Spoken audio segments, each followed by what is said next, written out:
Buoyancy. Why do ships float but a stone sinks? Let's find out. Here you have three beakers with water. In the first beaker, a cork floats, whereas in the second beaker, a wood partially immersed, whereas in the third beaker, the iron completely sinks.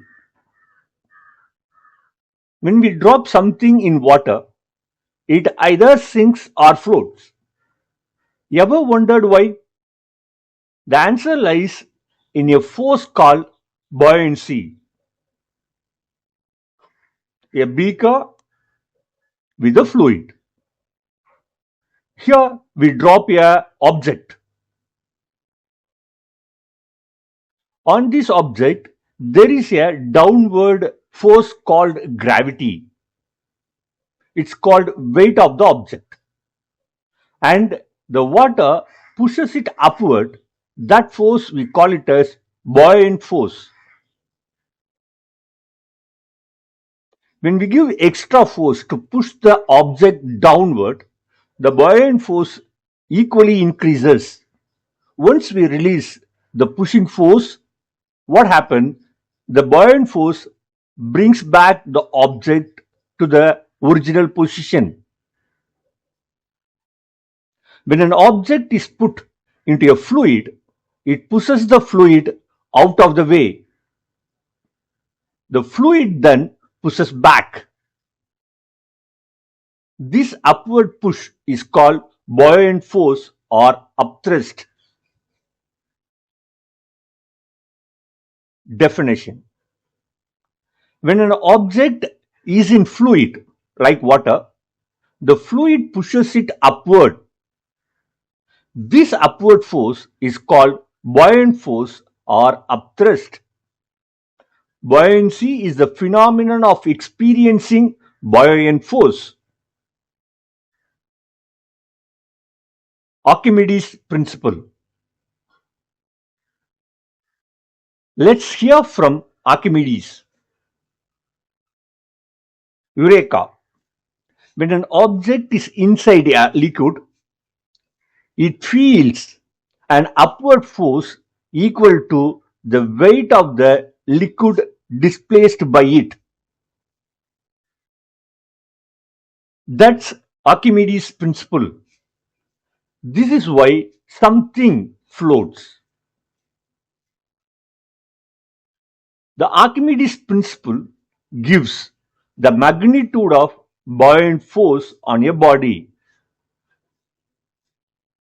Net upward force on an immersed object, a beaker with a fluid. Here you have an object. This object displaces the fluid out of its body. Now, the displaced fluid pushes back to the original position, wants to occupy the same place. So, these force summed up vectorically and gives a resultant upward force called buoyant force. Definition. When an object is partially or fully in a fluid, it feels an upward thrust. This upward thrust equals weight of the fluid displaced. This upthrust acts through the center of gravity of the displaced fluid. When object floats. Here, when an object floats, its weight equals upthrust. So, the apparent weight of this floating object, is 0. Apparent weight of the object equals actual weight minus buoyant force. Both are equal and opposite, so the net apparent weight equals 0. When the object sinks. Here we have an iron ball with 6 kg. The weighing machine shows 6 kg on the monitor.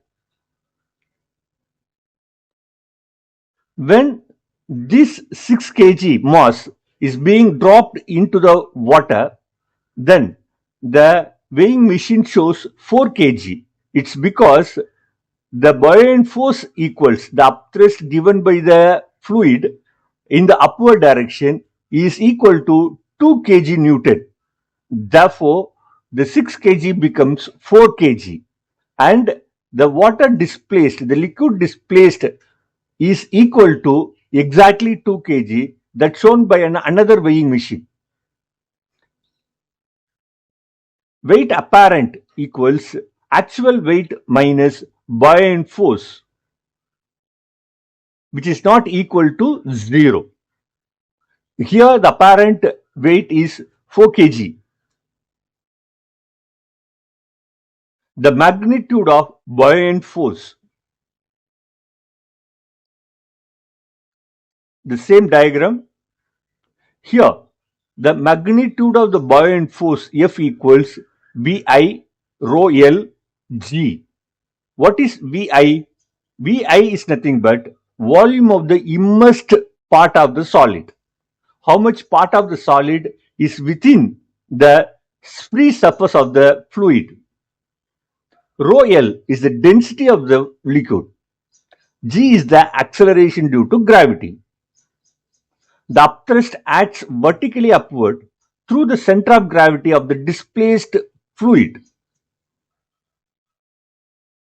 Apparent weight of a body inside a liquid. Apparent weight equals actual weight minus the buoyant force. The actual weight can be replaced by volume of the object multiply the density of the object multiply G. The buoyant force can be replaced by volume of the liquid displaced multiply density of the liquid multiply acceleration due to gravity. Here, the volume of the object equals volume of the liquid displaced. Therefore, we can write weight apparent equals V naught G within bracket rho O minus rho L. This is the final formula. Special cases. First case, when the density of the object is less than the density of the liquid, then the object floats. The body floats on the liquid surface till the upthrust becomes equal to the weight of the object. At this point, the body floats partially immersed in the liquid. Let us go for the second case, where object density is equals the liquid density. The body floats completely submerged just below the surface of the liquid. Here also, the upthrust equals weight of the liquid displaced. And in the third case, the density of the object is greater than the density of the liquid. The body completely sinks. Upthrust of the liquid is not sufficient to balance the weight of the object. So, the object sinks.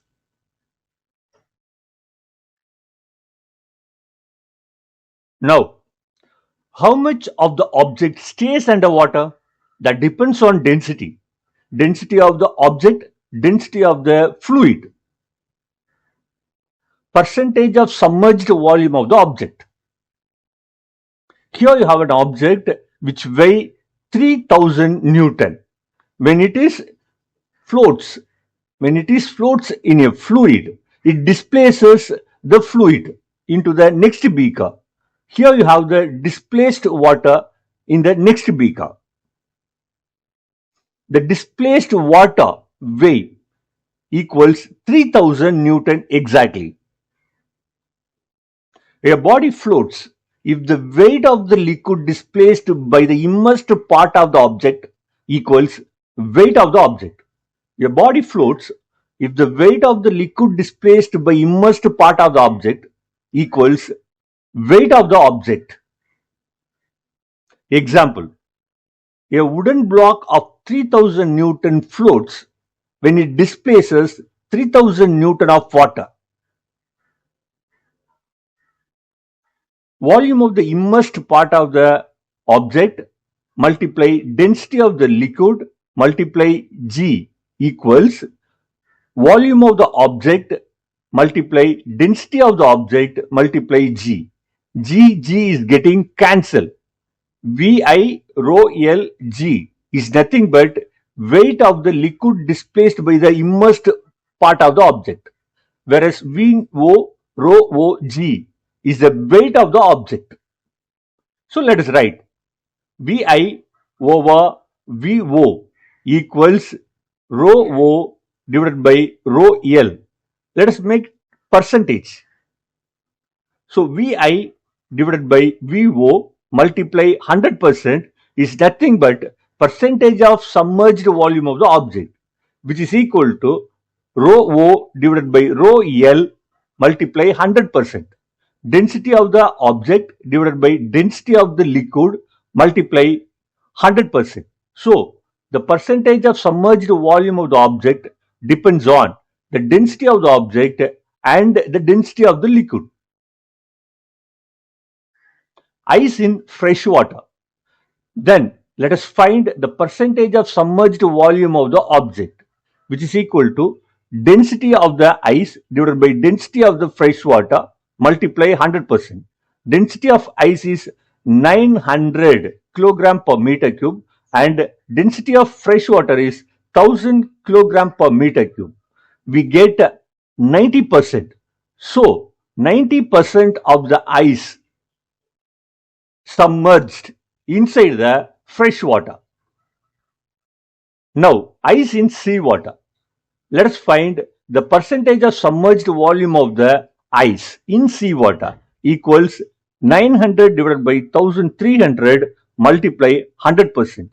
Here, 1300 is the density of the sea water, results in 69.23%. So, ice cube submerge 69% in the sea water.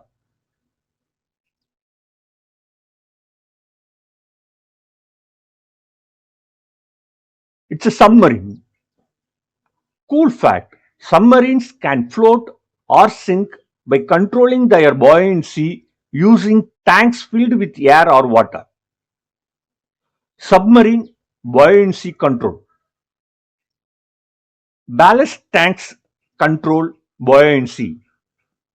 There are three types of buoyancy: positive buoyancy, neutral buoyancy, and negative buoyancy. Positive buoyancy means the tank is completely filled with air, so the submarine floats. Neutral buoyancy means the tank is filled by balanced air and water so that the submarine floats at a particular depth. Third, negative buoyancy. Here, the tank is completely filled with water, so it sinks. Everyday example. Swimming is easier in sea water than river water.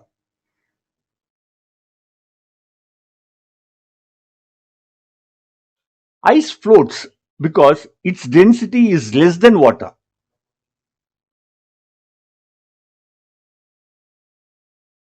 Ships float despite being made of steel because they are hollow and wide. So next time you swim, float a paper boat or drop something in water, remember it's all about buoyancy. Science is everywhere. Keep exploring with us.